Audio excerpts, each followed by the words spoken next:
live. For anybody tuning in during the replay, consider liking and subscribing. If you don't mind, I'm just gonna open up the chat window because I tend to accidentally ignore it if I don't, have it running somewhere. There we go. We got the chat window up on screen. Hopefully, I'll actually see it when somebody leaves me a message. Oh, come on. Pardon my French. I was just doing a little data transfer, and my USB hub did not like that. Oh, bummer. You know what happened there? Interesting factoid. Yeah, you have a USB hub that uses a power adapter, but every night I go to bed, sometimes that power adapter makes a whining sound like ee, and it's just not conducive to sleep, right?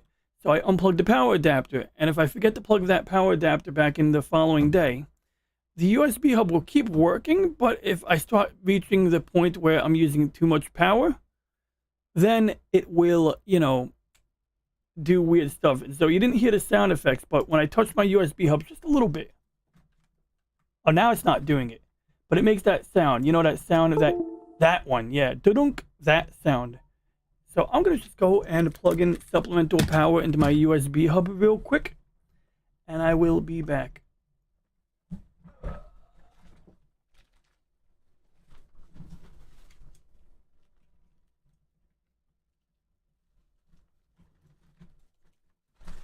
Now we're good. Now we're Gucci. We're Gucci. All right. So now, where to begin here? Well, what I was doing was I was actually I'm kind of killing 4 birds with 1 stone here. And the title of the video was Xbox Softmod or some crap like that. Well, I'm gonna have to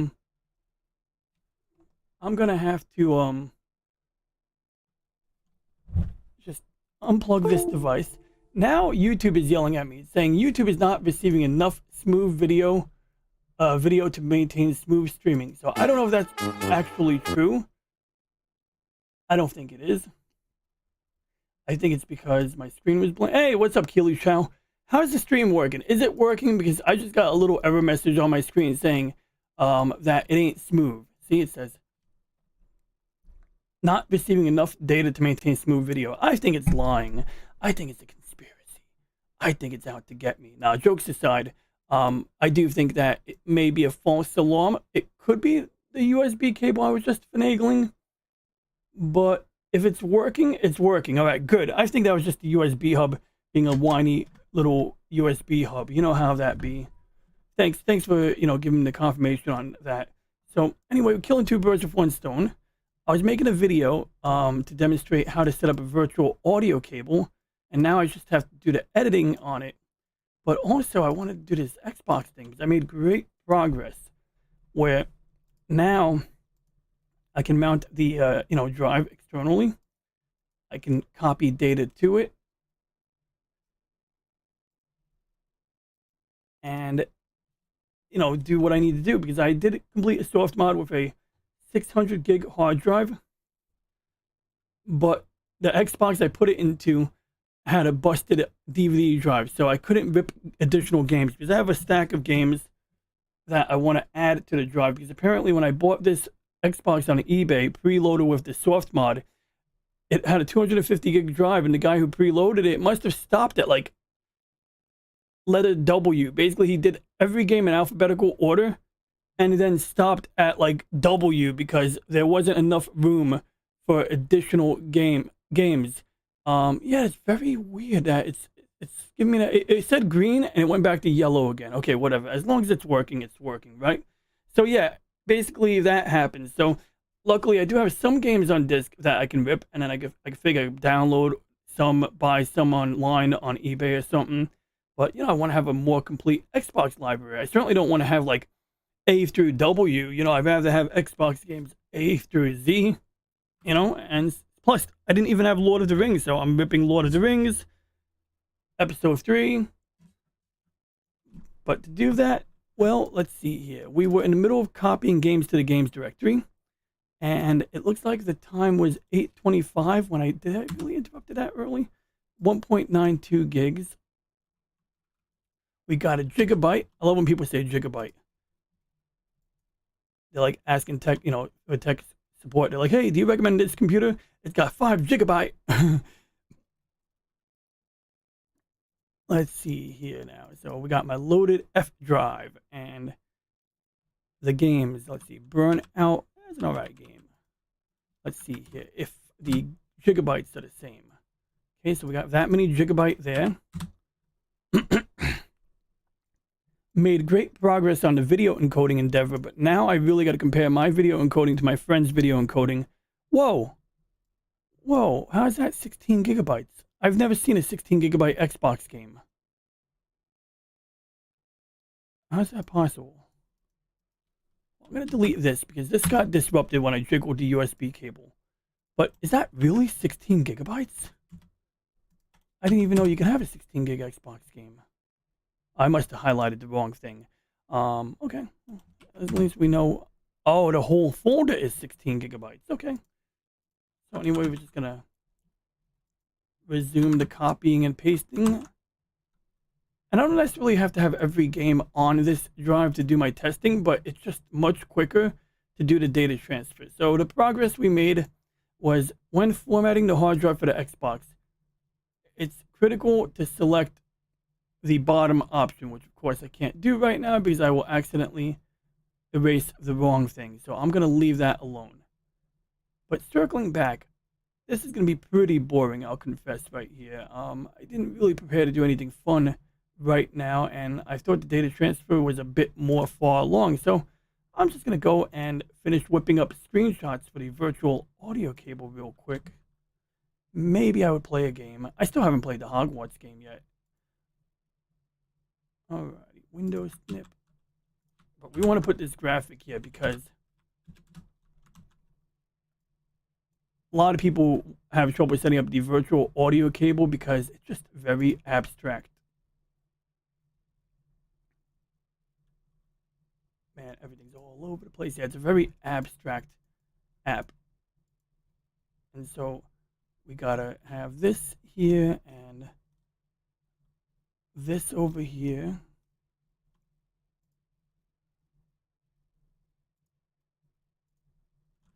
Perfecto. We got it here. Excuse me, Windows.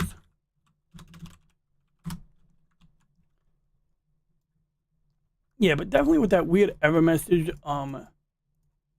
if there is any blatant skipping or anything like that, definitely would want to know. That's like really something I'm curious about. But right now it says users might experience buffering, and I think one of two things is happening. Either the internet connection is degraded. In fact, I can check that. Let's check our internet connection. We can do multiple speed tests. I can do speed of me. And I mean, this isn't going to give us a full read of my internet speed, but this gives us a rough idea of that I am getting something approaching my gigabit, connection speed. Yeah, I'm definitely getting my gigabit connection speed. Certainly the upload speed is up there. So I don't know what YouTube Studio is getting on about. It could be that I mean, that's a mystery to me right now. Let's see. I mean, my task manager is like, it's a happy camper. Video encoding, that's a happy camper. Task manager, that seems to be a happy camper. Whoops.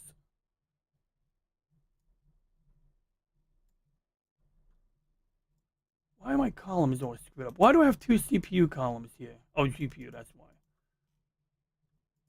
Yeah, so I don't know. Maybe I kicked the computer later. I mean, it's working now, so that's what matters, right? And we can also check these statistics here. Stats. And it says, see, like even OBS is like, everything is fine. I mean, I'm about to go to my own YouTube channel and see what happens.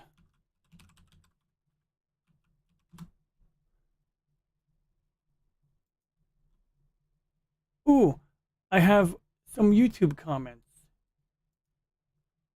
Oh, and Doomcock is on. Dr. Victor Van Doomcock. I thought he always had a deep voice. Last week I listened to him on a normal live stream last week and discovered that he's a normal guy. Oh God, yeah. So I made a comment about,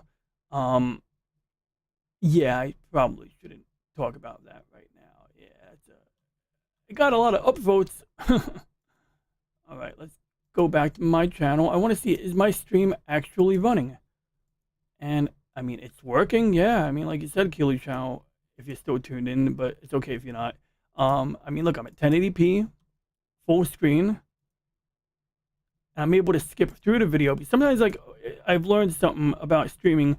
If someone's video codec settings are suboptimal for one reason or another, YouTube will struggle to re-encode it or transcode it, and it'll basically be a hog to skip through. So yeah, like one of the first live streams I appeared on Nerd Poor Real Lifeform channel, every time I look up that stream and I want to skip through it, it goes wild. It takes forever. Like I click and I'm waiting for like an eternity for like the, portion of the video to load.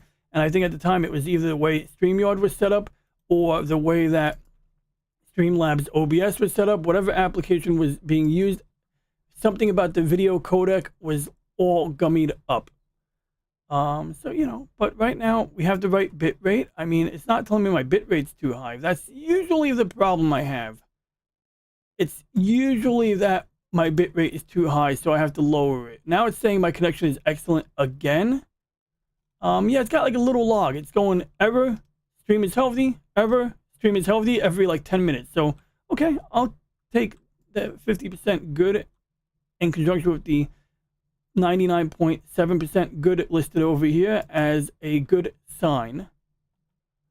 And so now what we're going to do is we're going to go back to Photoshop. We're going to do VB. Boom. All right, beautiful. This one's actually an animated GIF, and that's weird. It's missing the Apple side. Can we get the Apple side? Yeah, there we go. Good, we got the Apple. Whoa, whoa, whoa. What the hell? That's not fair. All right, I guess I have to open it. Save it. Save as. You can only view one frame at a time. Oh, you mother effers. I thought Photoshop had the ability to open up both. Let me see what that. I should have read that message. I want to see what Photoshop was saying to me just now. You can only view one frame at a time. Saving over this file will result in a loss of information. Okay, cool. I thought Photoshop had the ability to show layers separately when showing a GIF, but oh well, that's okay. I actually have Image Ready installed, I think.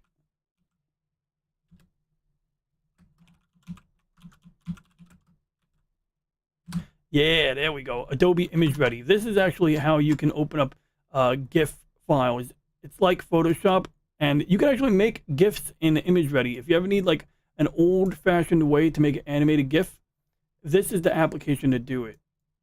So, you basically just open up a GIF or create a GIF in here, and this is only a 2-frame GIF, but what you see, and this is like an old version too, and you can see like this is a 2-frame GIF, so you literally can like draw a stick figure or a Looney Tunes cartoon. Hey, what's up, Brandon, Looney Tunes fan 2000? It is good to see you today. I hope you're having a good Friday.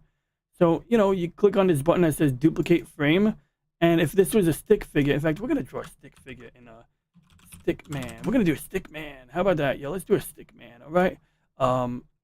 Yeah, I'm not good at this, but that's the beauty of it. I'm not good at it, and it's going to work. Now, we need a stick man first, so let's start with stick man. So to draw a stick man, I'm going to just haphazardly, I'm not even going to use, any real art. I'm just going to draw a line, and I have a little trick here. In Photoshop, if you hold down shift, and then go boom, then while holding down shift, you go boom, you basically could draw a straight line without actually using the straight line tool. Is this the right way to do it? Absolutely not. In fact, I'm thinking that this is actually a bad idea. So we're going to actually do it properly. We're going to do the line tool. We're going to make a stick figure using the line tool. So let's make our line a little bit thicker. We're going to make it, say, maybe 10 pixels thick. Oh yeah, that's progress. And the reason I chose it this way is because I believe if I do it this way, it's going to generate separate layers. and we can use those separate layers to you know, move it about, move it around. And so we can even do an ellipse, which is just a fancy word for a circle. Although, do we want this stick figure to have a face? I think he needs to have facial expressions. But for now, we're just going to make him a gray man. You know, oh, no, no, no, no, no. Okay, wait. I got to draw the ellipse first. Then we can make him the gray man. Okay, so it's a little wild, but we're going to do it. 1059. I thought I said 10,000 for a second. I was like, what, 10,000 subscribers? No, I'm kidding. 1059 is amazing. That's a beautiful thing.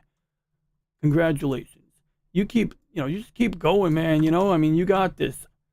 And, you know, we're all very, I think we're all very proud and envious of you. Mostly proud.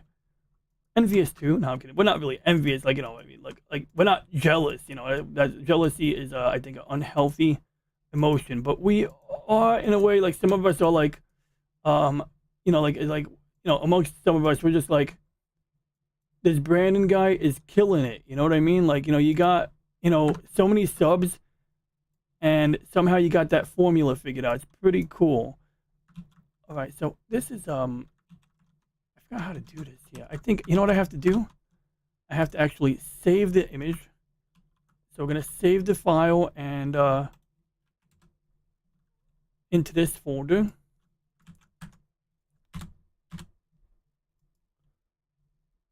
And then we're going to jump over to here. We're going to go open file. Yeah, I got sidetracked here, by the way. Like, I mean, how did I get to, you know, this to that? Okay, there's my stick man. So now this is where the fun part happens. So basically, whoa, wrong program. See, I keep mixing up the panels in Photoshop and Image Ready. I don't even know if Image Ready, in fact, this Image Ready is all, you know, completely different. Like, I have to, let's see if I can reset the workspace. Reset palette. There we go. So what's happening is when I move the window around, all of the little palettes are like sort of just doing their own thing. They're not locking into the screen for some reason. This is like, it's got a very Apple design going on here, and it confuses me. I can see why people don't use this anymore.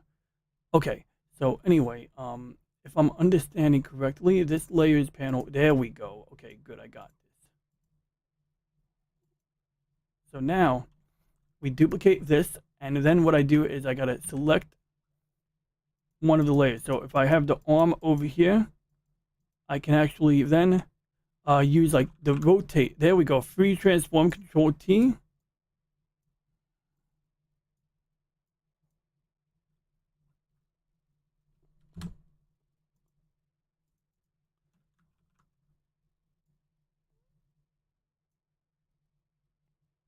And really, if I was smart about this, I would put the anchor at the corner. And the reason for that is by putting the anchor point at the corner, it'll pivot against the anchor point. So now when he moves, see, it's moving like that. And so basically now I can make a new, I hit enter, I make another one, I click on Control T, and I just do it like that. Oh, wait, that's weird. I have to move the anchor point every time. Oh, that's annoying. Okay, well, I could do that. So we're going to do that. Anchor point 1. Same thing. So I got to learn more about this. And in fact, there are better ways to do what I'm doing right now. But we're going to do it. We're going to make a cartoon anyway, yo. We're going to make a quick and dirty, not dirty. We're going to make a quick cartoon. So same thing. So for some reason, it likes to move the anchor point over again. And that's probably because I'm not using it as it was intended.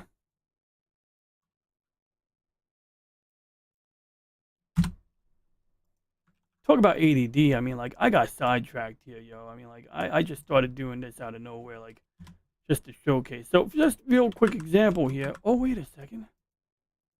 That's not... Huh. Okay. How does this work again? Oh, wait a second. Now I remember. Hey, Simple Jack Live, man. How you doing, Simple Jack? I got sidetracked. I was doing something else, and then I had a little ADD, and I decided I wanted to make an animated GIF in freaking Image Ready, which is like basically Image Ready is this app that comes with Photoshop 7. If you have a really old copy of Photoshop, and when you open up an animated GIF in it, it's kind of cool because you can see the separate frames right here. So if you open up an existing animated GIF, you can see the individual frames on a timeline, and this is like a 2-frame GIF. So using my vague memory of how it used to work, I thought I could just make a little animation, but then I remembered something. It is not obeying me, and I think it's because I was supposed to do something completely different. And so, for instance, when I press Control T, whoops, to transform, whoops, wrong app, and I keep going into the wrong app too. That's the other thing. Photoshop and Image Ready look the same. There we go. So I have my little thing, and I have the arm over here. And I press Control T. Whoa, whoa, whoa, whoa. Okay, I'll try that again.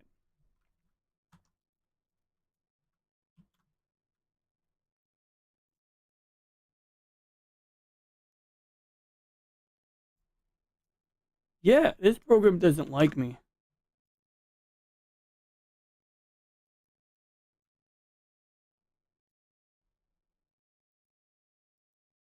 That is bizarre.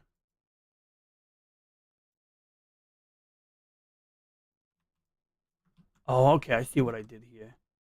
So now if I press Control T, I can rotate the arm. I can, move the anchor point to the corner or the chest, and then I can move it like that. So the problem is that for some reason it's doing it in all of the, animation frames. So clearly I forgot how to operate this program. And I think what I used to do, now it's coming back to me, and I think I know why I don't use this anymore. Okay, the layers panel keeps, there we go, we're going to resize it. The way I used to do it was really exotic. I would duplicate the layer, and then on this duplicate frame, I would actually eliminate one layer and keep the other one. So what would happen is the new layer would become the one that I would move. So I would go like this. Then I would duplicate the layer again after hitting enter. And I would basically duplicate it, disable it, control transform, enter. And if I'm remembering correctly now, okay, now it's doing something somewhat correctly. Now,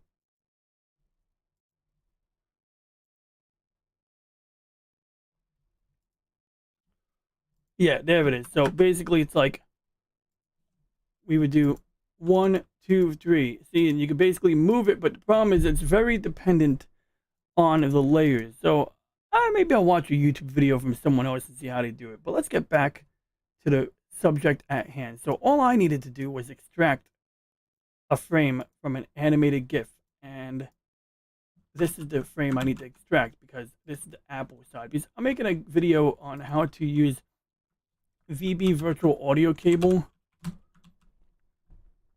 and basically I need to have both the Apple and Windows versions available. So we're gonna do VB full screen, and we're gonna whoa, whoops, I made a mistake. VB full screen.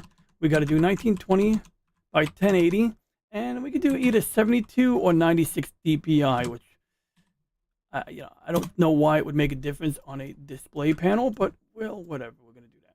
So now once I have that, I can then go to VB virtual audio cable, Control C, Control V. Wait a second, why did it not obey me? That's why. There we go. And then I need to move this. Oh, whoa, why are you doing it, computer? All right, let's try it again. All right, that's the Apple. This is the Windows. So basically I have to then um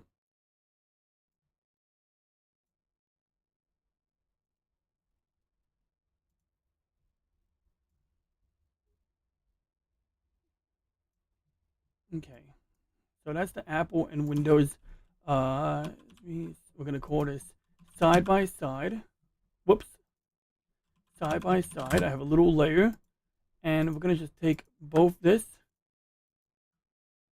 and the other guy. We're gonna just put them inside a folder together, so that I can, just keep them hidden for now. Then we are going to go back to the previous file we had open. So this is the Windows playback device panel. We're going to paste this guy here. Then we're going to go here to the Windows recording devices, and we're going to paste this guy here. And then I'm going to circle back, just like my friend Jen Saki. No, I'm kidding.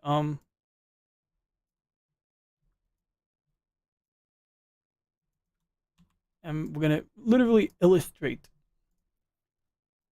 what VB virtual audio cable is doing. So to do that, I have to now go to my other monitor and make a screenshot of OBS or make a video of OBS.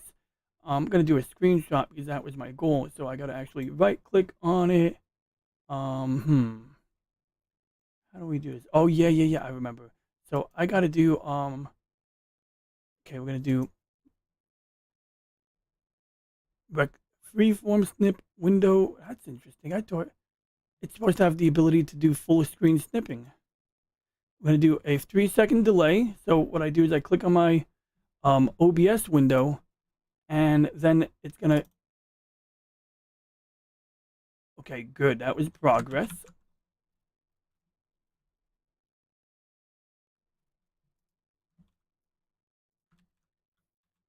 Perfect.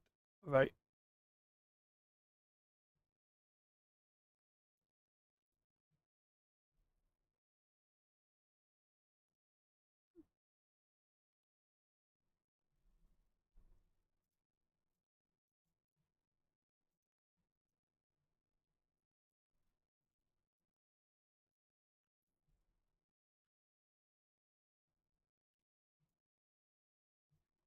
Okay, good. Then we got to go back to OBS. I got to go to advanced audio properties. I got to tell the application again to snip a picture of the window.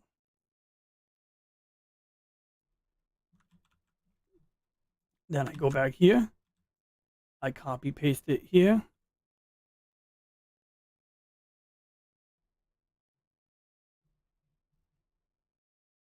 And this is like where I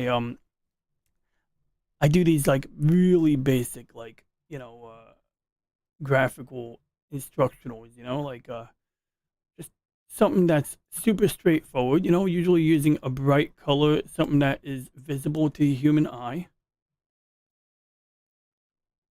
And I just numberize it, so it's like that's a number one, and then I just shrink it a bit,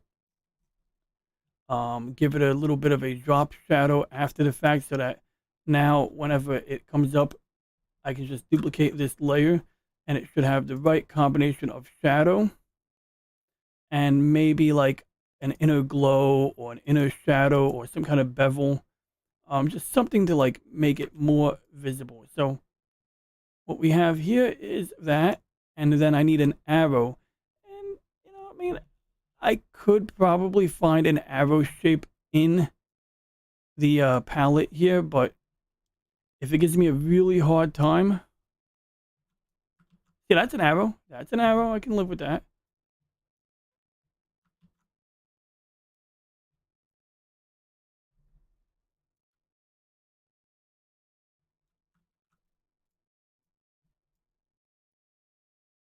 Whoa.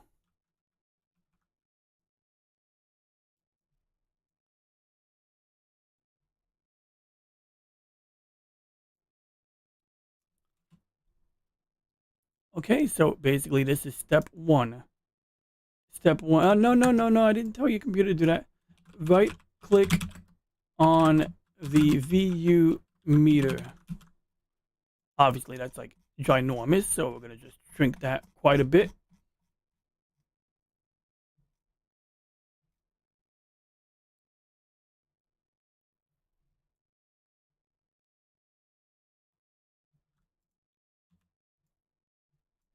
And for that one, we're probably going to just switch to like black text.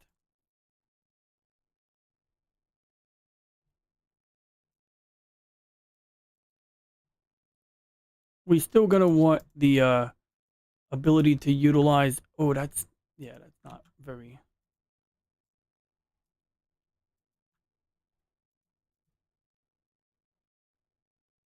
And so basically, we're just gonna, blend it. Hey, what's up, Roisin? I hope you, the kids, and hubby are doing well. Of course, I could just message him and be like, "Are you doing well?" Yeah, so I'm just whipping up a little guide for a friend who wanted to set up a virtual audio cable. It's not the most exciting effort, but I just need, it's better than talking to myself, So I figured even if 0 people are watching, it's not insane to talk to yourself if you're streaming, So, that's kind of what I'm doing at this moment. I'm also trying to figure out, like, yeah, that shadow doesn't really work so well. There we go. Okay, good. We're going to make the font a wee bit larger.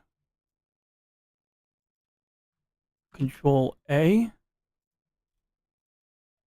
Right click on the view meter.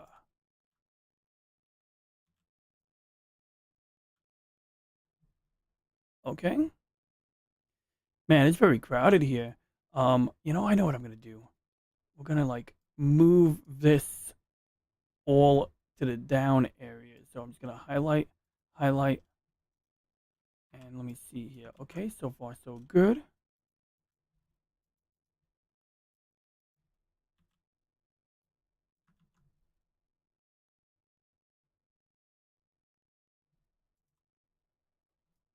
There we go. Oh, my ugly face is there. No, I'm kidding.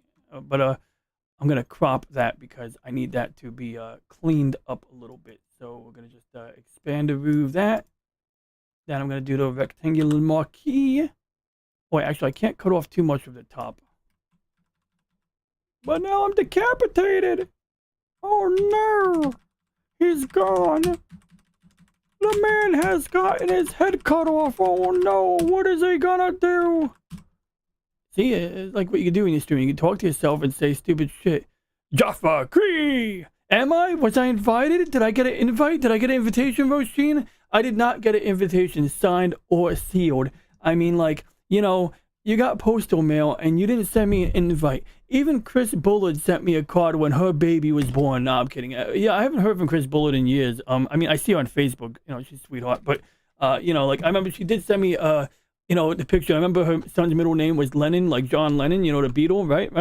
Yeah, so anyway, that's what I'm going to do. I'm going to, like, see if my pops wants to have dinner. He was, like, fucking jerking around on the computer. Not jerking around. He's fucking with the computer all day, like, getting ready for some stream of his own and, political shit. And his friend was like, he got a new webcam. He got the same webcam I recommended this guy. And that, oh shit, Chloe's birthday. I did say I was going to come over. Oh, I forgot. Oh my God, I'm sorry. I mean, not that, like, of course I'm happy to come over. It's like, I would have gotten her something. I'm going to give her a broken Game Boy. There we go. Yeah. I'm just going to show up at your house with like a broken Game Boy. Like, here, Chloe. Something. I'm just going to go and pick something up from under my desk and be like, look, I got you a gift, Chloe. Let's see if I can find a gift for Chloe right now. Here we go. You think she'll like this? There we go. We're going to give her one of these here. You know what's funny here? If I can find a flash bulb, this thing is freaking bright. Not only is it bright, it's burning hot. Like, you put this on, you flash, it's a camera flash, and that shit will burn, yo. Okay, so I gotta get the ball rolling. Good, okay. I mean, it's cool, though. Because that means you got cake in the fridge. But, yeah, I mean, like, luckily, I'm not, like, tight with Chloe like that, so she's not expecting anything from me. But, I mean, she's gonna get older, and then she's gonna, start, like, noticing if I give her something for Christmas, if I remember, sometimes, it slips my memory a little bit last minute. But, I always like to get the kids something when I remember. They're good kids and all. Even Emily. I'm kidding. She's, shit, 5 years old. Shit, 5 years old. Don't tell me that. They grow. Why do kids grow? What is that shit? Oh, no, wait. Your birthday is in May. I know this for a fact. Her birthday's in May because that's when I celebrate it. I got blackout drunk last year, and I don't remember her birthday, so I know it's in May. Nah, but jokes aside, yeah. So, you want me to bring popcorn or something? No, I'm kidding. Okay, what was I doing? I'm getting sidetracked. What's up, William? So let me think here. Okay, my brain got ADD. So as I was saying, I need to whip this up real quick. So okay, right click on the VU meter. It's like it's almost done. I got the video ready, man. You know how I hate editing. I got the video done. I just need to finish the Photoshop part here. And actually, this is the easy way out, is doing the Photoshop, you know? Yeah, I plan to come through. I just gotta get this wrapped up here. Okay, so we're gonna drag that shit down. Wait, where's my green arrow? What the fuck is that? Pardon my language. Right, give me a second here. We gotta put you here. Then I gotta do this thing here. All right, there we go. Right click on the VU meter. Or as the Germans say, right click on the VU meter. Mein Führer. Oh god, it's terrible. All right, then I gotta take the window from over there. And I gotta put this thing over here. Whoa, computer. You're not listening to me, are you? Whoa. Wrong window. Okay, I should label. See, this is why you're supposed to label shit in Photoshop. See, if I had everything, you know, labeled.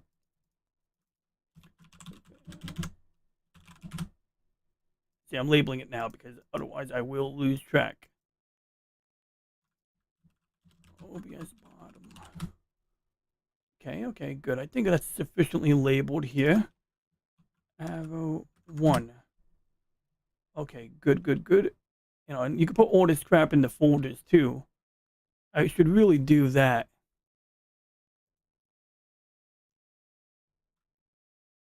Yeah, now I feel like I should make a card, like with a little turtle on it. I always want to. I came up with the idea. I want to make a card. Wait, what camera am I on? Am I on the right camera? Yeah, I am. Okay. I wanted to make a card that like looks like the shape of a turtle's body. When you open it, it's a card. Like it folds from the top. All right. So anyway, step 1: right click on the VU meter. So actually, to do that, we gotta uncheck. Good. And then we gotta take this. Whoops. We gotta take this, put it up here. Take the arrow and rotate it. Whoa, shit. I didn't see that coming. There we go.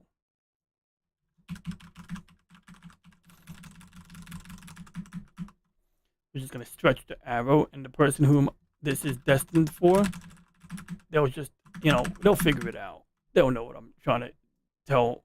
There we go. So we're going to right click on the VU meter for your microphone, I should say that. Okay. So we're going to do right click on the VU meter for your microphone. There we go. Very good. And then we're going to do that. We're going to move you up here. Come on.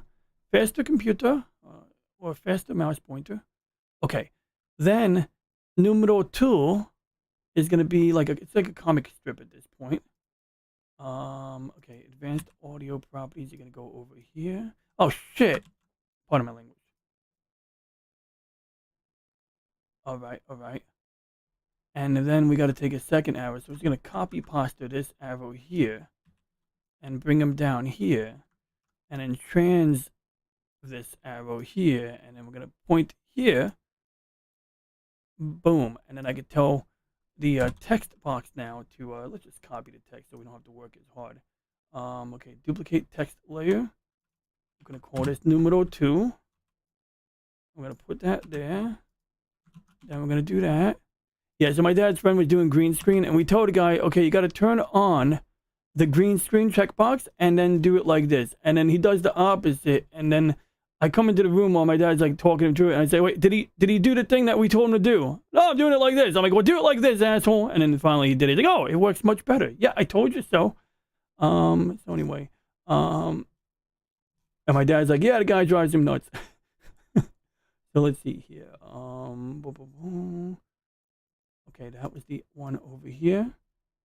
So this one's going to be left click 2.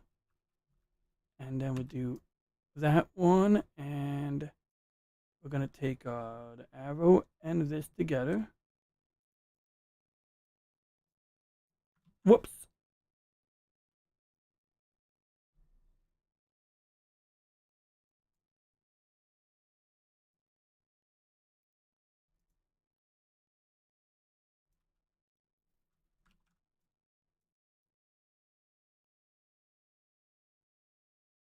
Man, this looks like madness here. Okay, then we go back to the text layer. I'm going to do left click on the VU meter. On the left click on select advanced audio properties. Okay, let's shrink that a little bit so that it compresses a bit better. Yeah, so I gotta go and do some. I was supposed to do some. I was gonna right after this. I was gonna compare some video codecs because I mean I have multiple encodings, William. I don't know if you're still watching real quick, but if you're still watching, I do want to show you. Yeah, let me see. The analytics says, oh yeah, I had a drop off. Yo, nobody's watching right now. Let's see. If I type your name in, oh, it auto populates. So does that mean you are watching? Stargate trading cards. Huh. Oh yeah. I got him. I did a stream about those. I showed him on Pacific 414's collector stream. Yeah. You know, if we skip through the link, you'll see on like a few days ago, Pacific 414 did a live stream, and I showed off my Stargate trading cards, which are buried on top of my scanner right now. Okay. And, you know, they're here, man. I mean, like, they're right here. And, you know, you see right here, Mr. Simple Jack, that we have them. Of course, I can't see them right now because I got to switch my camera view. A little bit of a, you know, tricky mess here. You know, we got a lot of light reflecting. I should really get a... So you're the guy, you're the one who's still watching. Yeah, so my friend mentioned Stargate trading cards, and this was the shit I was talking about. You know, like, we got, like, these are mostly screenshots from the movie.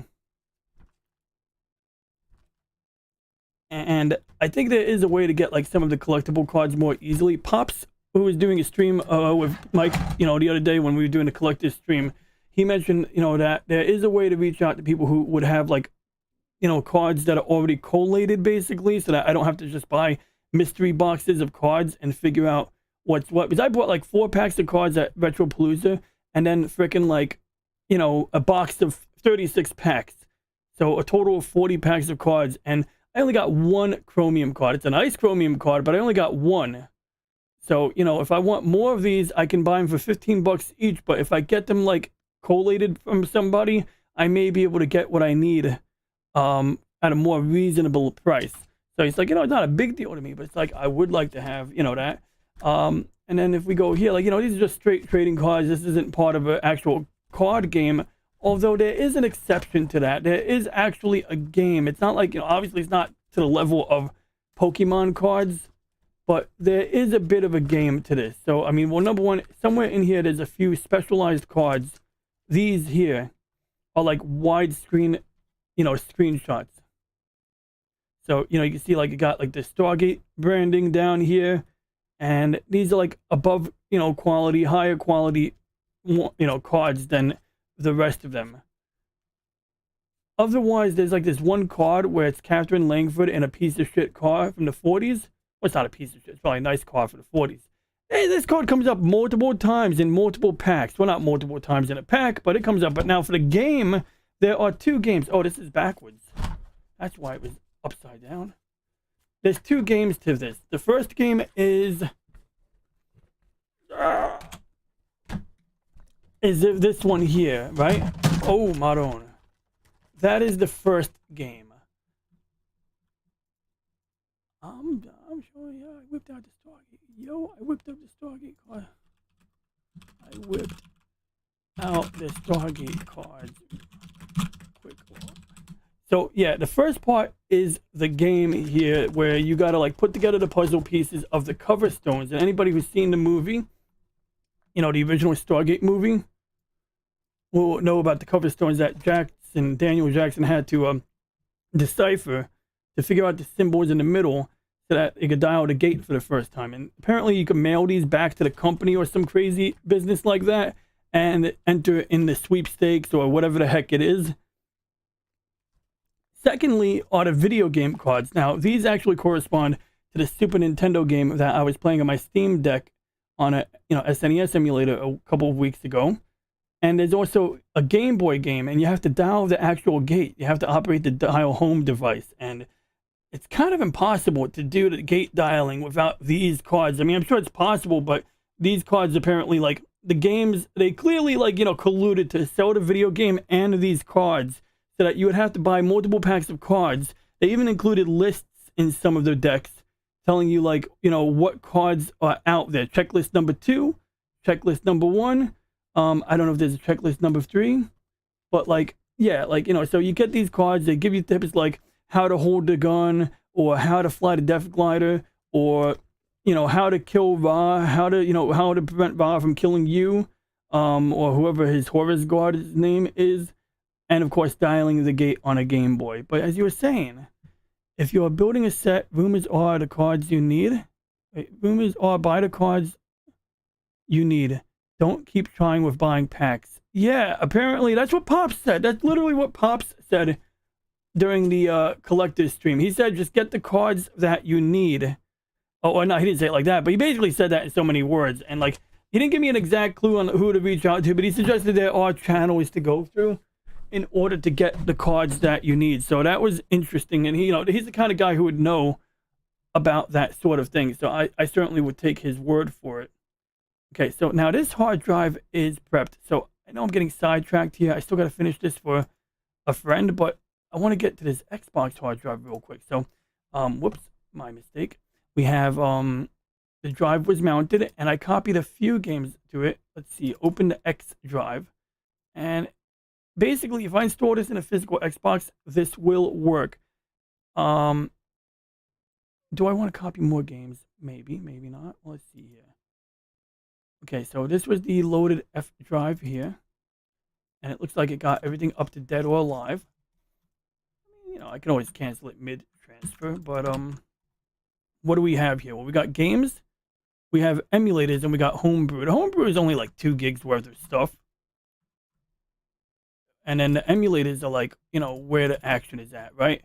So we got like all of these items here. We can make sure that the file sizes check out.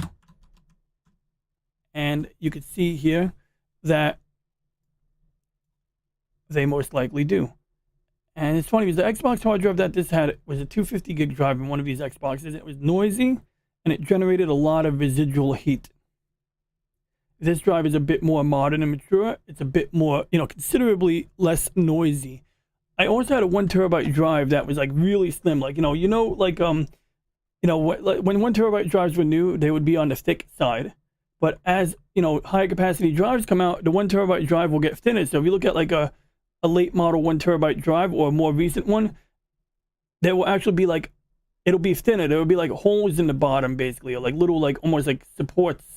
Whereas in this drive, this being a 4 terabyte, for example, is actually not a 4 terabyte, but as an example, it's going to be thicker. So instead of there being like a hollow gap at the bottom, there's actually more platters stacked vertically, and so it almost is filled to the brim. Like this one's even slightly thicker. This one leaves almost no space. Like you could even look at the bezel here, or the bevel, and you can see like how this one has like that much bevel there, and this one has less bevel there because basically they accommodated the space. They actually created enough of an interior space to accommodate one additional disk platter in this particular physical, drive as an example. Whereas with the, like I said, the other drive, it's going to be, a bit thinner on the inside because they don't need to use up all that space. And it's a similar situation with this 640 gig. For example, someone bought 1,000 Pokemon cards, packs for $3 to $5 to build a complete set. Or could have bought, okay, so let's see here, 1,000 Pokemon card packs. So that could be like $3,000 or more. You know, I'm just lowballing it. And I see what you're saying. So you spend the $700-800 and, you know, you waste less time and you go straight for what you were planning to get anyway without getting a bunch of extra cards probably too. That's very interesting. Good to know. Yeah, but I thought it was just a matter of like buy a couple of $36 boxes of cards and I would be home free. I just thought it would be that simple. It's like, oh, it's the same box in the store shelf. Okay, so we get like 4 of those and I should be set. But I'm beginning to learn that isn't the case. And you're confirming that as well.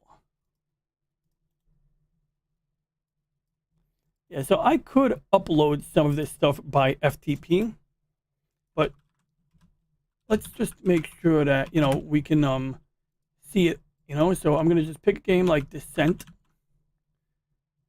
And how big is Wolfenstein? 3 megabytes. I mean, you know, 3 megabytes is nothing. 54 megabytes is nothing. Alien vs. Predator, that game looked sick. So we do that. And then we need to go back here. And there was something I needed to find. So on the Xbox, so I think I already did. I did the E drive. The E drive includes videos, which are basically like previews for all of these, you know, games. So when I go into the menu on my Xbox, it'll actually show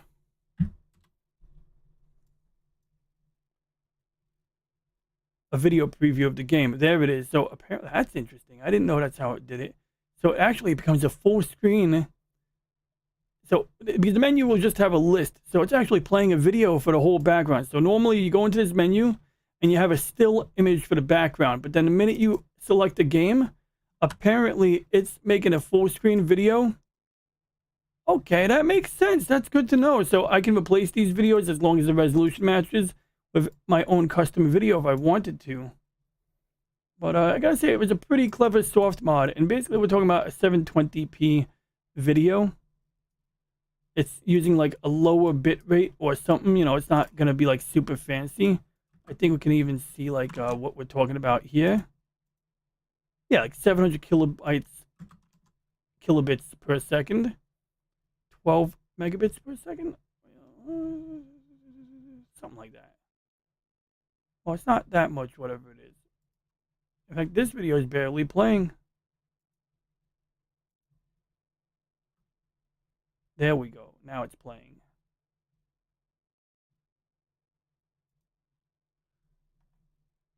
So anyway, I've already copied that to the Xbox Drive E. So that should be good. My Drive C is good to go.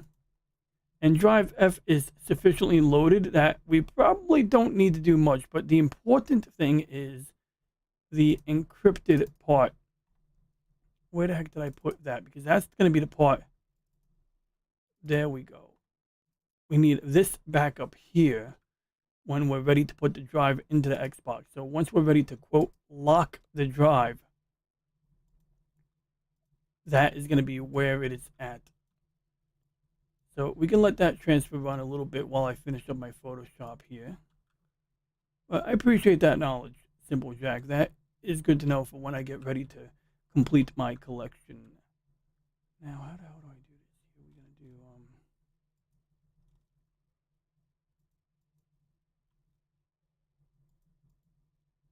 Okay, so right-click your VU meter for your microphone.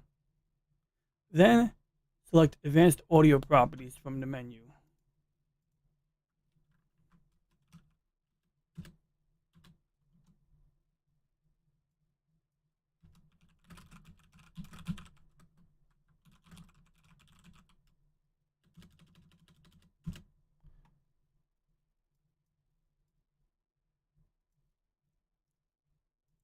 There we are. Okay, then what's happening is we go to number 3.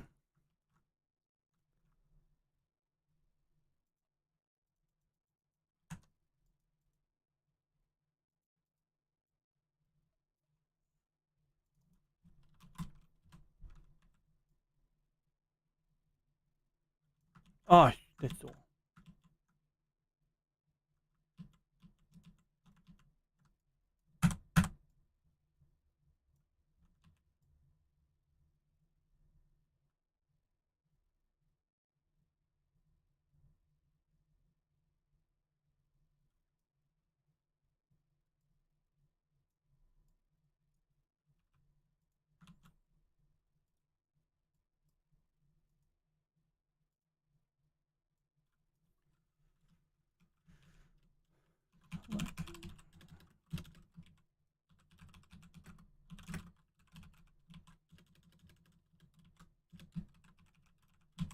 In the road.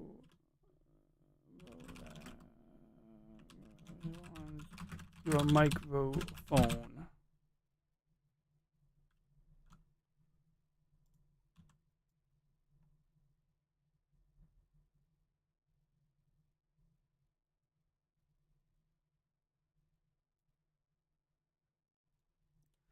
We're going to draw a green box.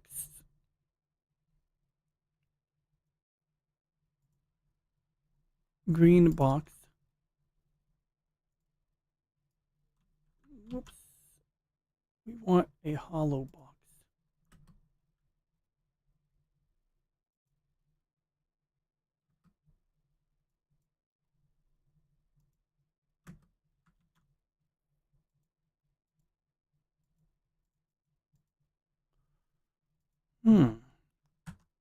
I honestly don't remember how to draw a box of that sort. Son of a bitch.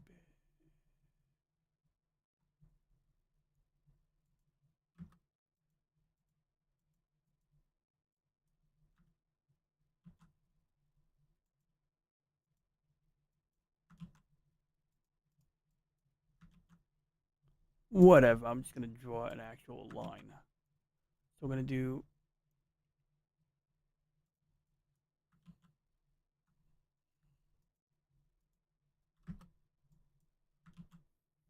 we're going to do 5 pixels maybe.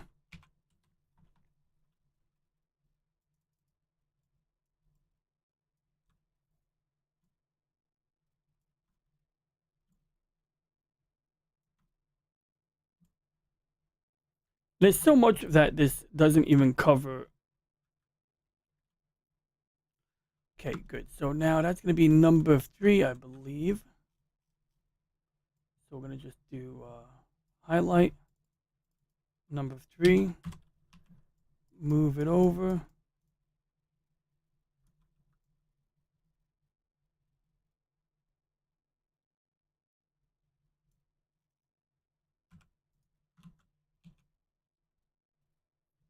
Okay, so there we go. Select monitor and output. And then, as a result of selecting monitor and output, this is where the magic happens. Whoops. We need the arrow. We need the arrow. I need to duplicate this arrow. Whoa, whoa, whoa. Whoops. Okay, let's try that again. We need to duplicate that arrow. We need to rotate that arrow. And then what happens is the audio goes from here. That is totally not how this should be done, but we're going to finagle it anyway.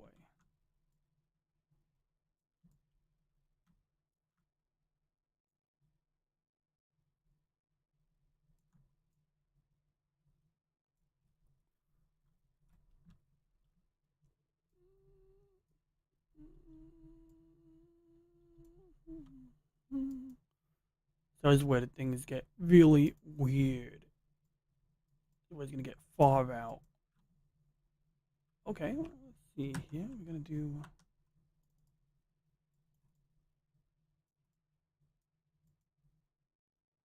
I want that to be a darker shade of red.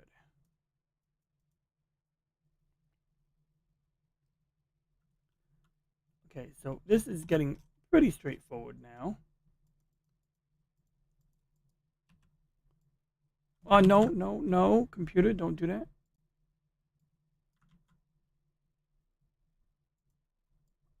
Okay, I see what I did. We mixed them up. So, okay. Now it's going to go. Basically, what I want to do is I want to illustrate that the audio is traveling from one to the other. That is like what really matters to me. So basically, what's happening is this guy is going to this guy, which is then going to this guy.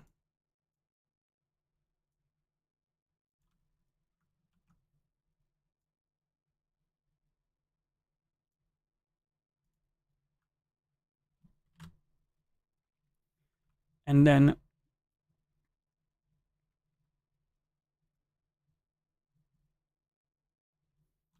we're going to do, say, we're going to duplicate that. And this thing goes to StreamYard. And everything is like bunched up. I think I'm going to have to move a bunch of crap to the left a little bit to really spruce this up.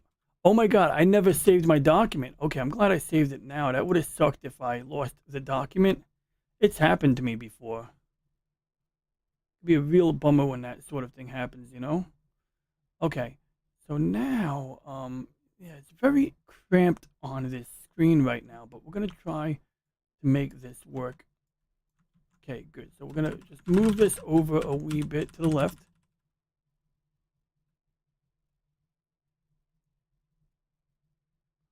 Oh, whoops. That's okay. We can fix that right now.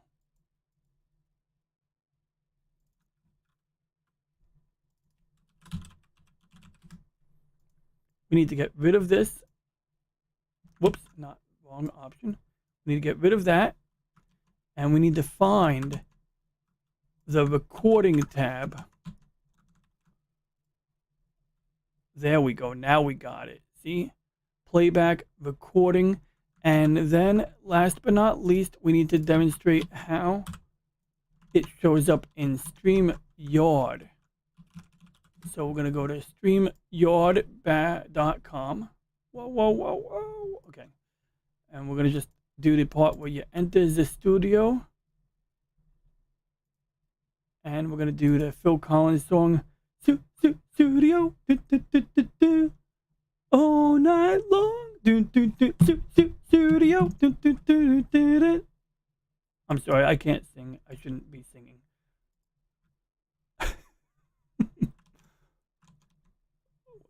What was I looking for? Ah, yes, that. Okay, okay, good. We're going to go to audio. We're going to do rectangular selection, and we're going to highlight the shit out of that. Whoops. Where does it go? Where does it go? Whoa, whoa, whoa. What the fuck? Okay, I see what I did wrong. Let's disable the delay. And we're going to do it again. We're going to do rectangular selection. Oh, no, no, no, no.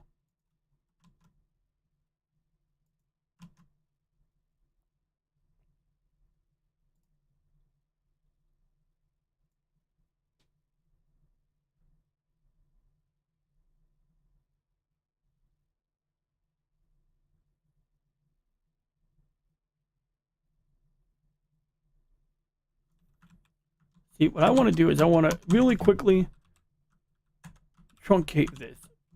So we're going to just paste it in. And we're going to just kind of do a little magic here. We're going to do a little rectangular marquee. It's just like Zex marquee.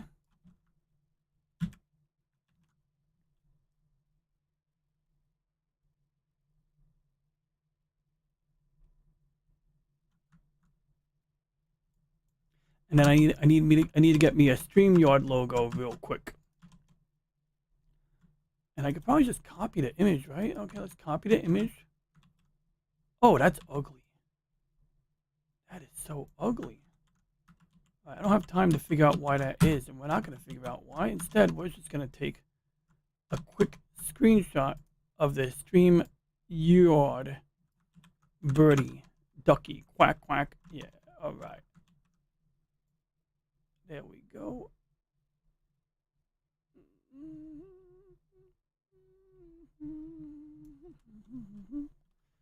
That should do sufficiently well. Then we do layer merge. Then we can do rectangular marquee one more time. And we're just going to do that. We're going to do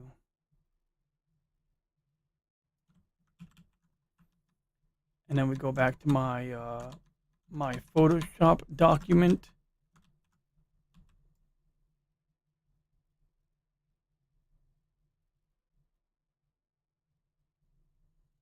Yeah, it's very crowded here.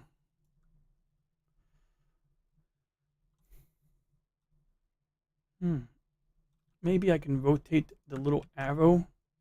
Whoops. Okay, deselect, deselect. We're gonna make the arrow a little shorter. Who's calling my phone? I think it's my family. I lost my phone. Okay, guys.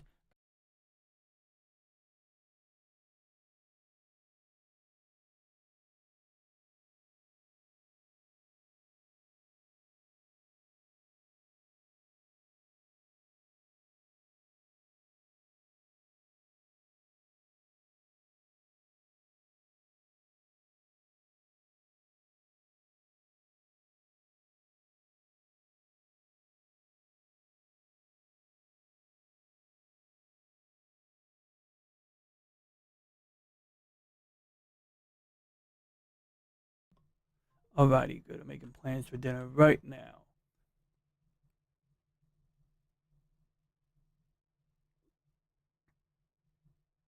Alright, good. Hopefully this makes sense to whoever I share this with.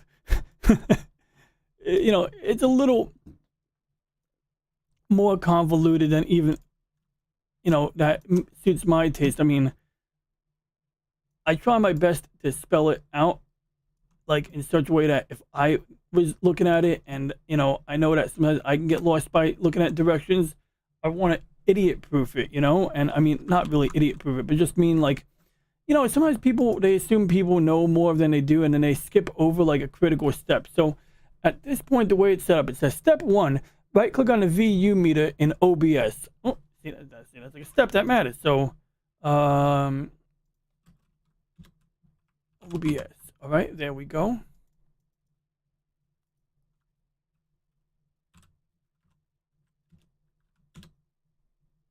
Step 2, select advanced audio properties. It literally says advanced audio properties from the context menu. Okay. Step 3, select monitor and output in the row that corresponds to your microphone.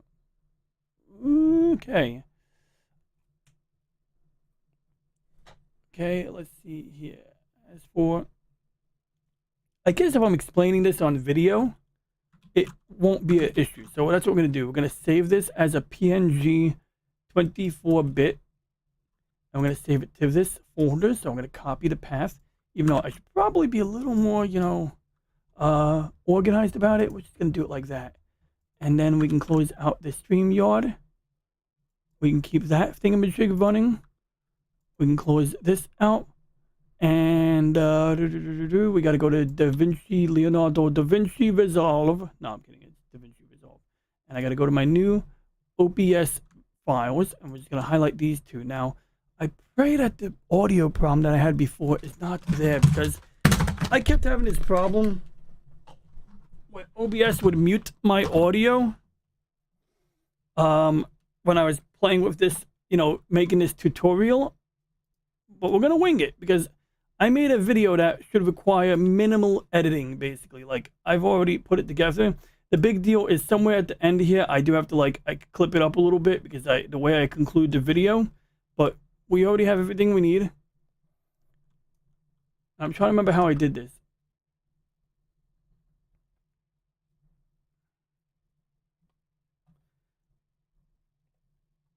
Now, let's talk about receive audio. If you listen here, and you're going to notice I sound like I'm echoing. Why do I sound like I'm echoing? Well, I have two audio tracks, because if we jump to OBS again, now it sounds good.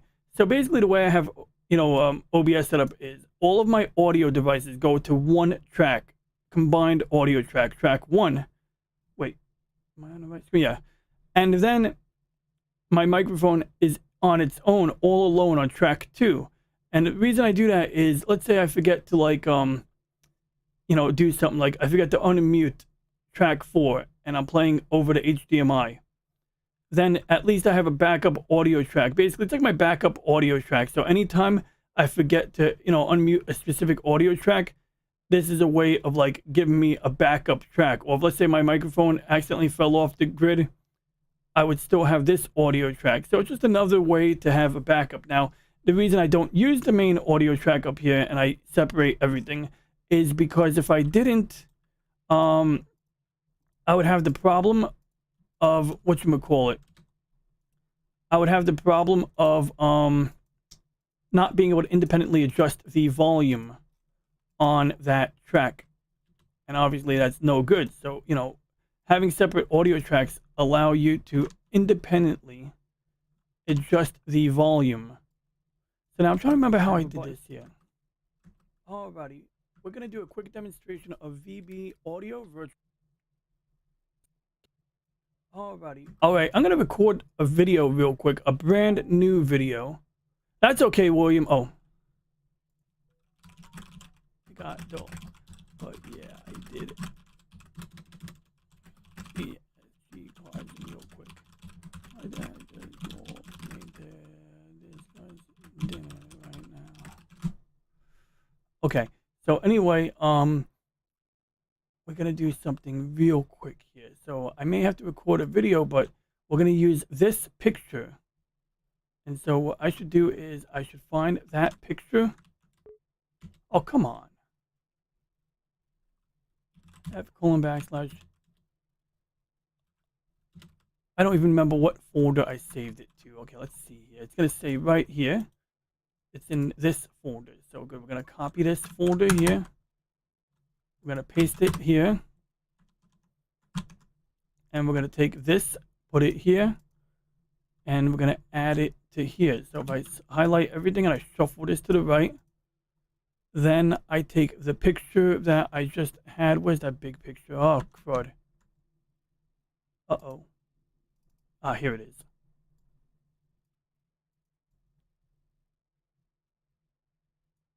Okay, good. We're going to record a quick abstract. So I'm going to use this video to stream. I'm actually not going to use the stream. I'm going to record verbally. Alrighty, before I begin the video, I want to do a quick demonstration, an abstract of how VB virtual audio cable works. To do that, I must direct your attention to this diagram. On the top left corner, you have step 1. Step 1 is showing us the OBS window, and it's basically telling us, once we've installed VB virtual audio cable, once you've installed it, you're going to go to OBS. You're going to right click on the VU meter, that green bar where your microphone is in OBS. You're going to right click on it. A context menu is going to come up. And on the bottom of that menu, in step 2, we're going to click on advanced audio properties. Once you do that, we're going to be on step 3, which is on the bottom right corner of this image here. And in step 3, it tells us what to do. It says, select monitor and output in the row that corresponds to your microphone. So basically, look for the name of your microphone on the left side of that advanced audio properties window. Shuffle to the right until you reach the column that says audio monitoring. And you're going to click that pull down menu and you're going to turn on monitor and output, or whatever it says. I already don't remember what it says. Yeah, monitor and output. Once you do that, you're basically good to go. But this image is explaining what's happening. So at this point, the red arrow explains what's happening. The red arrow is basically saying it's going to take the audio that comes out of your microphone. It's going to forward it to the imaginary or virtual audio cable playback device. And you can see on the top left corner, the tab says playback on the first window. And then a smaller red arrow is going to go from the left to the right. And it's going from your virtual playback device to your virtual input, which is basically a virtual microphone. And from there, we have an even smaller red arrow, which is showing us what it looks like on StreamYard. So when you go to StreamYard, and you're picking your microphone. Normally it would let you pick your normal microphone. This time you're going to pick a different microphone. You're going to pick a virtual microphone. And basically the red arrows are telling us exactly what's happening. From step 1, we have our, microphone being used in OBS, and that already has a bunch of audio filters being applied to it. by going to advanced audio properties, we're telling OBS to forward it to our output, to our sound output. In this case, it's being sent to a virtual output. And then from there, it's forwarding that to the virtual recording device, which is the actual microphone that we select in StreamYard. And so if I go into StreamYard, paused the recording. Now at this point, I paused the recording because this is what's going to allow me to go into StreamYard. And then I can resume. So we're going to do StreamYard. Enter my studio.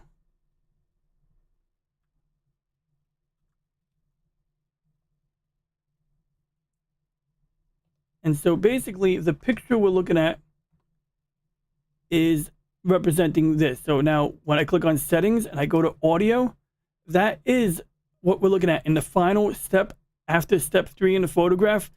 That's what we're looking at. And basically we're selecting this, and this corresponds to the virtual audio device that is receiving filtered audio from OBS. And with that, if it doesn't make sense, well, the rest of this video, I will go into more detail on how, you set it up from, beginning to end. And there will be a little brief portion where I go over an example. I draw comparisons to how it would work on an Apple computer. And so with that, without further ado, we shall proceed. Okay, so now I've recorded the video, and now I have to go into my recording folder. Whoops. Intro.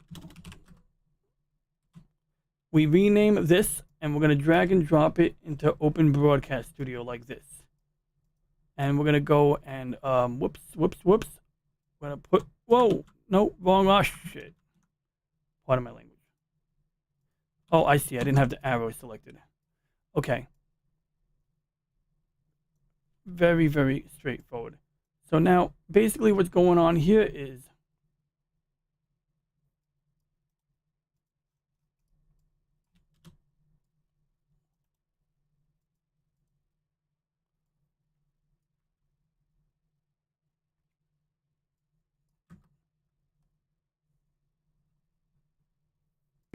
an abstract of how VB virtual audio cable works. To do that, I must direct your attention to this diagram. Oh, I see what I'm doing. On the top left corner, you have step 1. Step 1 is showing us the OBS window, and it's basically telling us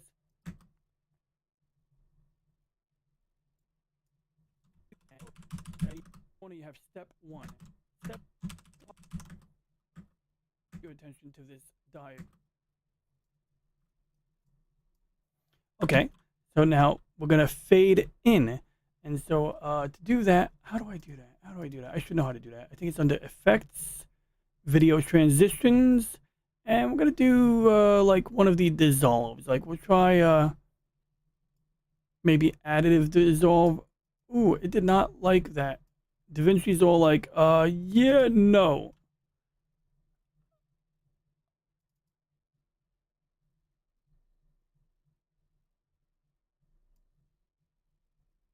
Okay, that's very confusing.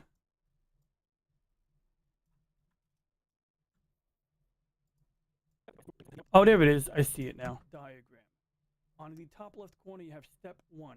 Step 1 is showing us the OBS window, and it's basically telling us, once we've installed VB virtual audio cable, once you've installed it, you're going to go to OBS.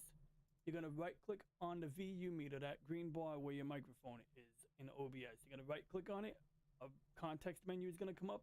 And on the bottom of that menu, in step 2, we're going to click on OBS.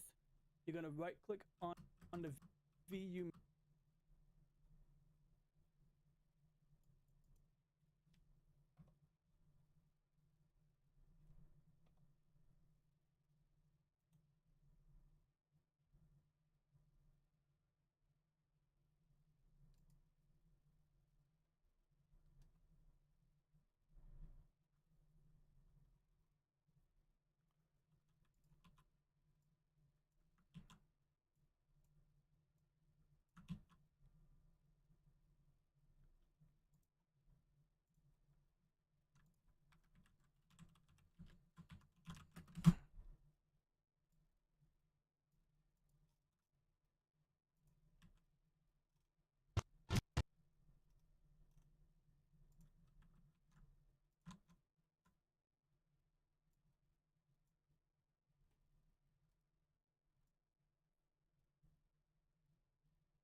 Oh yeah, I hate when it does that.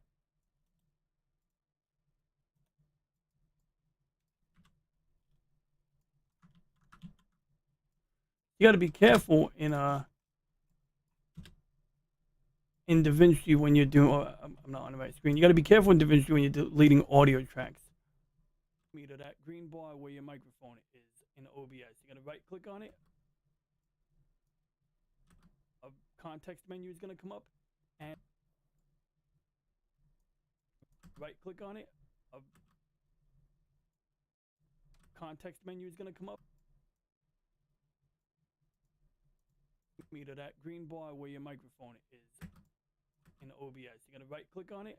A context menu is going to come up, and on the bottom of that menu, in step 2, we're going to click on advanced audio properties.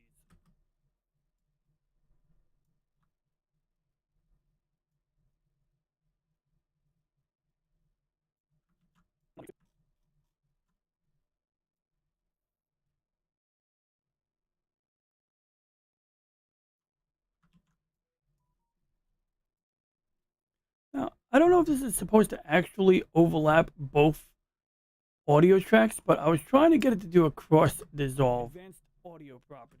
Okay, that looks about right.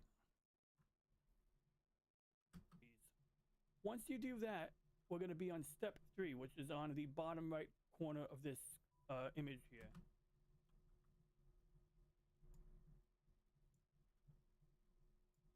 Corner of this image.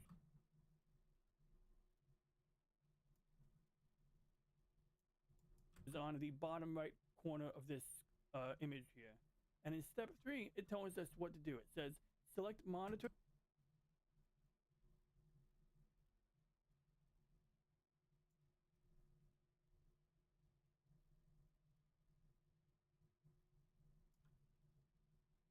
Monitor and output in the row that corresponds to your microphone. So basically, look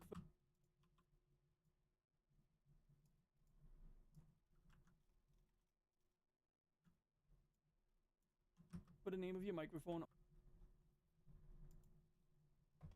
Okay, now I'm recording another one here.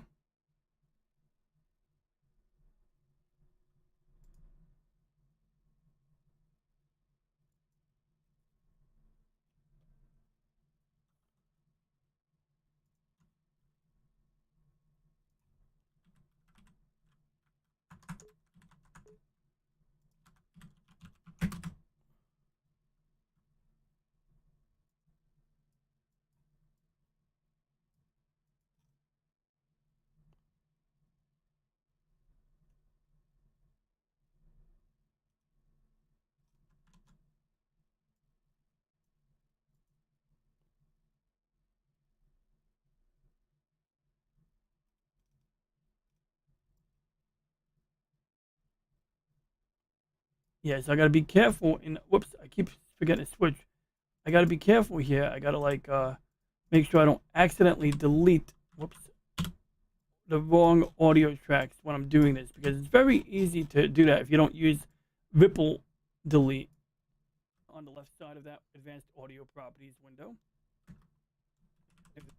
left side of that, for the name of your microphone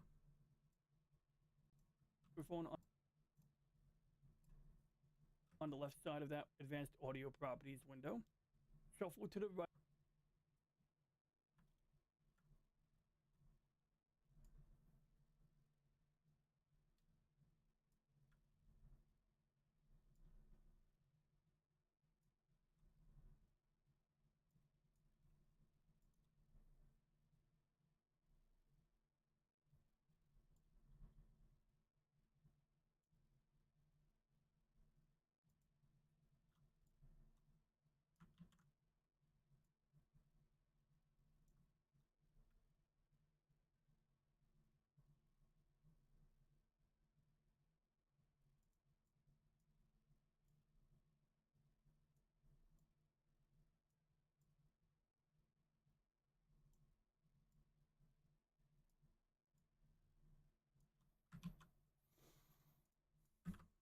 Advanced audio properties window.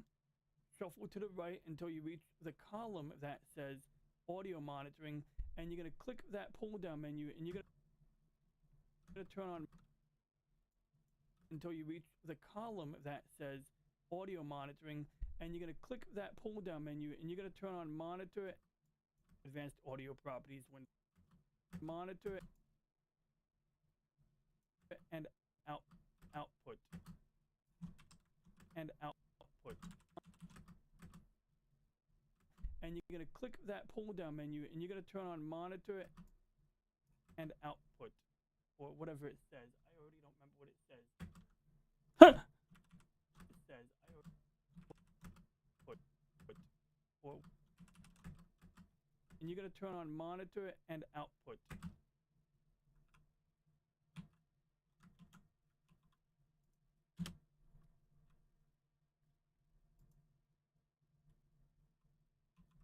Or whatever it says. I already don't remember what it says. Yeah, monitor and output. Once you do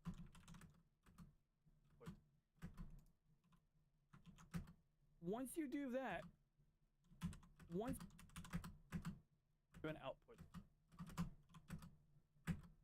Once you do that, at this point the red, but this image is explaining what's happening. It's good to go, but this image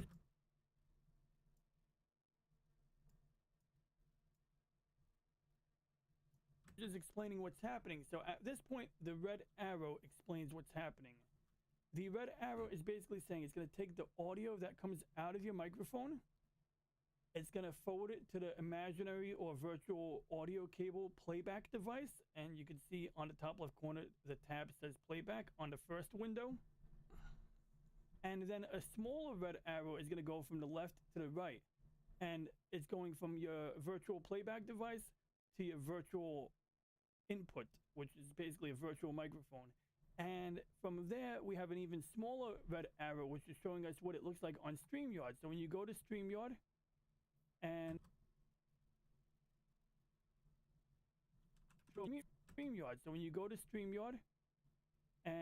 you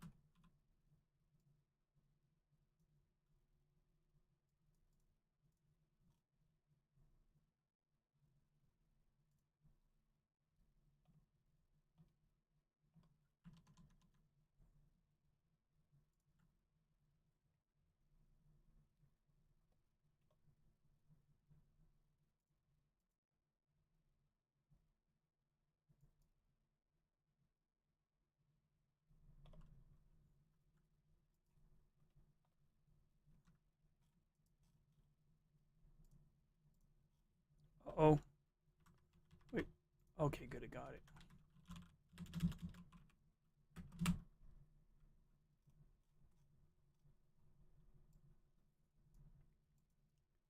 Where the hell did I put this?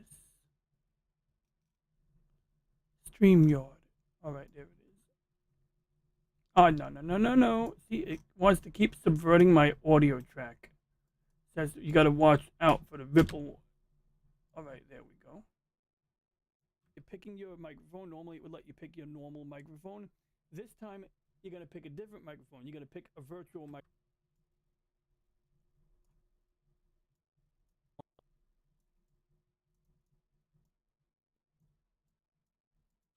Pick a virtual microphone. And basically, the red arrows are telling us exactly what.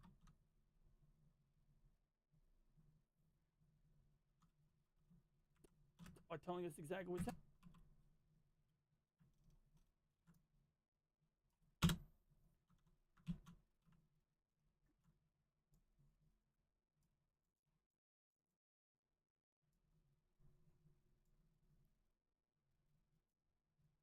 Basically, the red arrows are telling us exactly what's happening. You know, from step one, we have our, microphone being used in OBS, and that already has a bunch of audio filters being applied to it.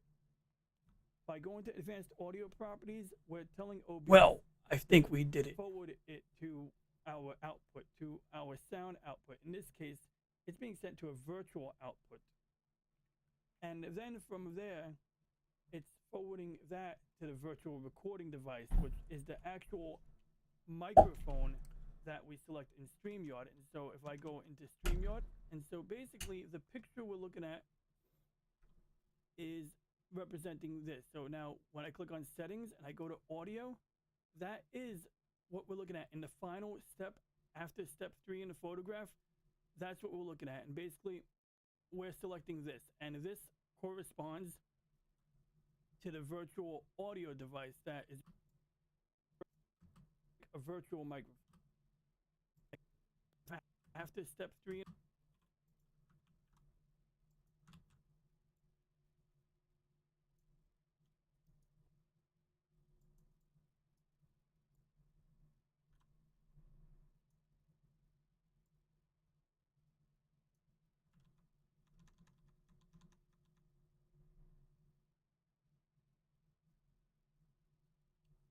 I can't even see the chat anymore.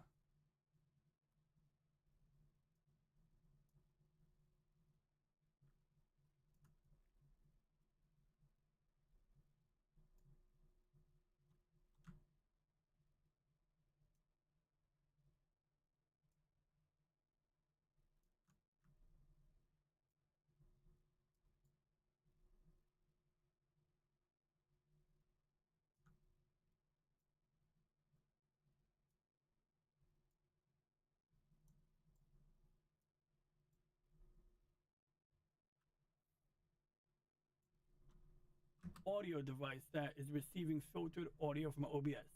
And with that, if it doesn't make sense, well, the rest of this video I will go into more detail on how. Whoa! Does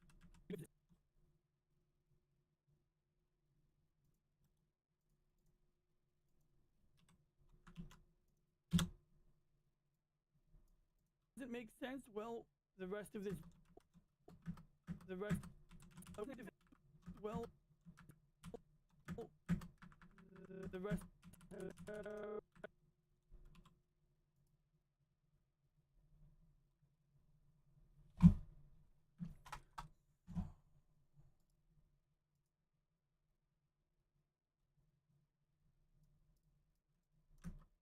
Receiving filtered audio from OBS. And with that, if it doesn't make sense, well, the rest of this video I will go into more.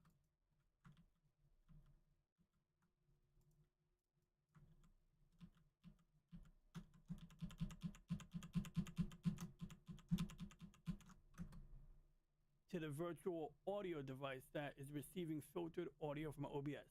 And with that, if it doesn't make sense, well, the rest of this video I will go into more detail on how, you virtual audio device that is receiving filtered audio from OBS. And with that, if it doesn't make sense, well, the rest of this video I will go into more detail on how, you set it up from, beginning to end. And there will be a little brief portion where I go over an example. I draw comparisons to how it would work on an Apple computer. And so with that, without further ado, and once okay, good. So we basically got it. Now we shuffle this to the left, we save our document, and I'm going to worry about this later. Basically, all I got to do now is delete the tail end of this video here, and then I should be good to go. But for now, I'm going to go and see what's good with dinner. And, deal with the rest of this later. We'll let the Xbox continue to do its thing. I want to thank everybody who tuned in tonight for tuning in. I'll probably do this again tomorrow, especially considering I have to do the Xbox thing. I got to, finish my Xbox, prep. Right now, it's doing a data transfer, so the time isn't being wasted right now. So we're just going to let it roll. And then, we'll just let it be. It says it'll be an hour, supposedly. So it gives me that much time to find more data to copy. And then I got to figure out what's what. But I think ultimately I'll have to wait till tomorrow before I can add more games to that Xbox. So anyway, with that, I thank you for watching. Please like and subscribe. If you have any questions, comments, or ideas, please leave a comment. And for now, we shall end transmission as soon as I hit this button.